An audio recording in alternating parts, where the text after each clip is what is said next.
زنش رو آزاد کن. او روزی کمک تو را جبران میکنه. بچه‌اش رو میدادم. من بوده. قرار است بابت آزادی او محمد را بیشتر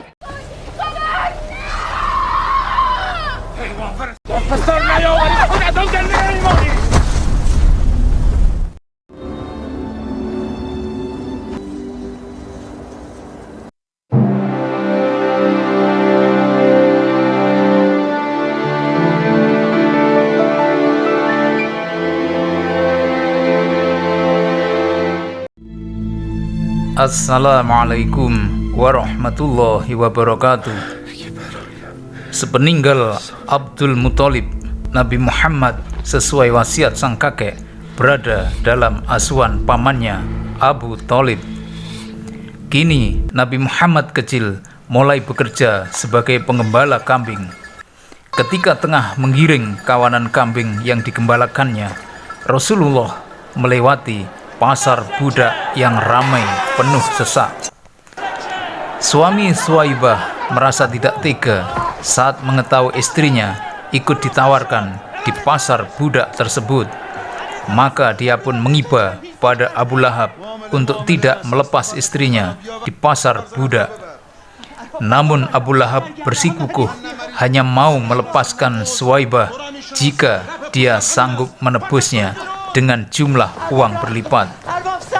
Nabi Muhammad pun turut merasa terenyuh melihat keadaan Suwaibah, wanita yang pernah berjasa menyusuinya saat beliau baru lahir kala itu. Rasulullah meminta pamannya Abu Lahab untuk membebaskan Suwaibah bersama anaknya dengan janji sanggup membayar hutang-hutangnya. Namun paman Rasulullah meremehkannya dengan mengatakan, "Kau sendiri tak punya apa-apa, bagaimana kau akan membayarnya? Sedang aku yang menghidupi keluargamu," sindirnya. Mendengar sindiran Abu Lahab, Nabi Muhammad terus meyakinkan pamannya bahwa suatu saat nanti akan melunasinya. "Tapi aku tidak bisa membayarnya sekarang, aku harus bekerja terlebih dahulu," janji Rasulullah. Abu Lahab tetap bergeming. "Benarkah? Siapa walimu sekarang?" "Abu Thalib," ujarnya bernada mengejek. Di tengah pembicaraan itu, tiba-tiba muncullah Jamilah, istri Abu Lahab yang tidak kalah sinisnya. "Hari ini adalah hari raya dan Muhammad berhutang pada kita," kata Jamilah, menyetujui janji penebusan untuk pembebasan Suwaibah. Maka budak Suwaibah pun dibebaskan oleh Jamilah sembari mengatakan, "Suwaibah itu budakku.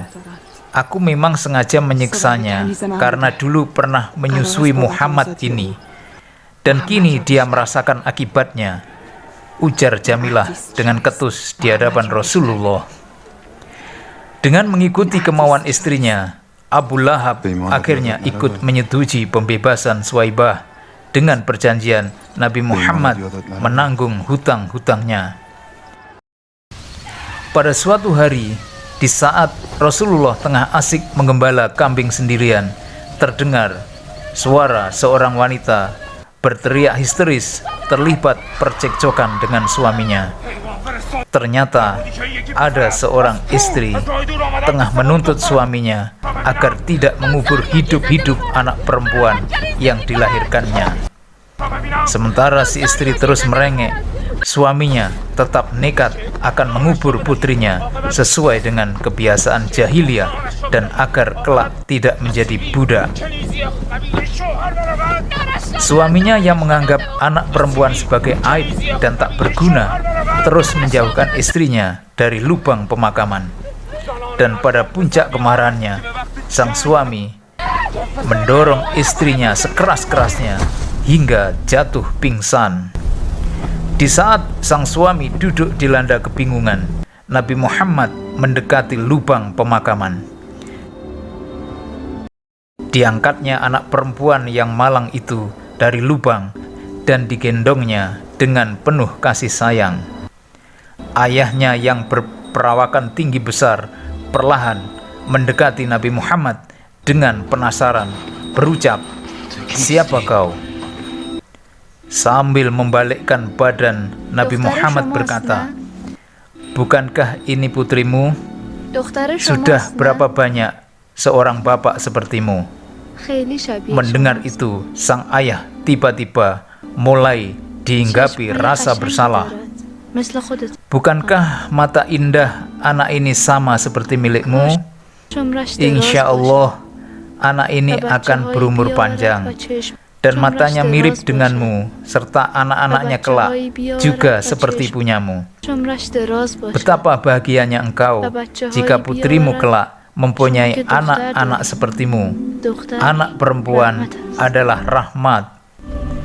Perkataan Nabi Muhammad membuat sang ayah terdiam dan merasa menyesal.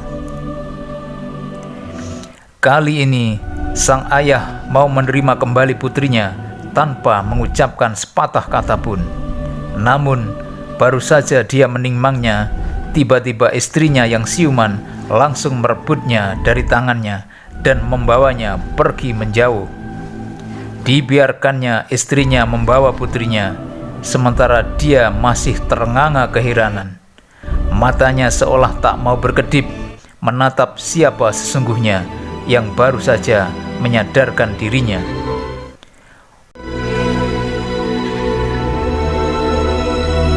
Waktu pun terus berlalu.